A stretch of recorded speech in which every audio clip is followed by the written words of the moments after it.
Good morning, church. Today is Good Friday and we are continuing our Easter devotional series, and I'm going to take you to that pivotal juncture in the Easter narrative where Jesus has been taken into custody by the Jewish authorities. He has been unjustly sentenced to death, a criminal's death of crucifixion.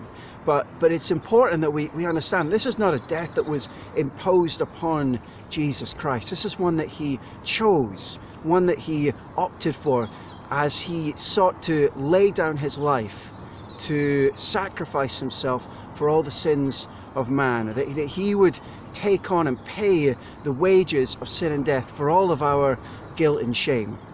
And as we look at that, I want to illustrate just the quality of what God did, of what Jesus did for our lives, by just taking you to a short sort of anecdote from a few years ago when I visited a supermarket delicatessen, and I was looking to buy some cheese. In fact, not just any cheese, I wanted to buy some Parmesan cheese, and I sought out my server and I asked her for a big fat wedge of Parmesan cheese, and she cut it and she was about to weigh it, and I said, oh no, hold up. See, there was this rind. If you don't know what Parmesan looks like, Parmesan has this rind on the outside, like an orange peel, and it's you can't eat it. It's inedible. It's hard and it's bitter, and there's nothing you can do with it whatsoever. And since she had managed to cut the cheese adequately up to that point, I thought, well, why stop there? Just cut off the rind. I can't use the rind, and you're about to weigh this thing, and it's like quarter of the weight. It's heavy. So I said, could you cut off the rind? She looked at me like I was mad, and said, well, no, if you want the cheese, you have to buy the rind. I said, but I don't want the rind. It's a waste of money. Your knife is right there in your hand. Please, I beg you, cut it off. And she said, well, that's not how it works. You can't cut off the rind if you want the cheese. I said, look, if you can't part the rind from the cheese, then you can't part me from my money. And she looked at me and said, you're an idiot. That's just the way it'll have to be.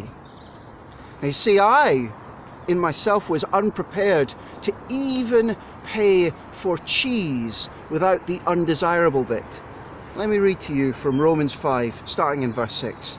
You see, at just the right time, when we were still powerless, Jesus died for the ungodly. Very rarely will anyone die for a righteous person, though for a good person someone might possibly dare to die.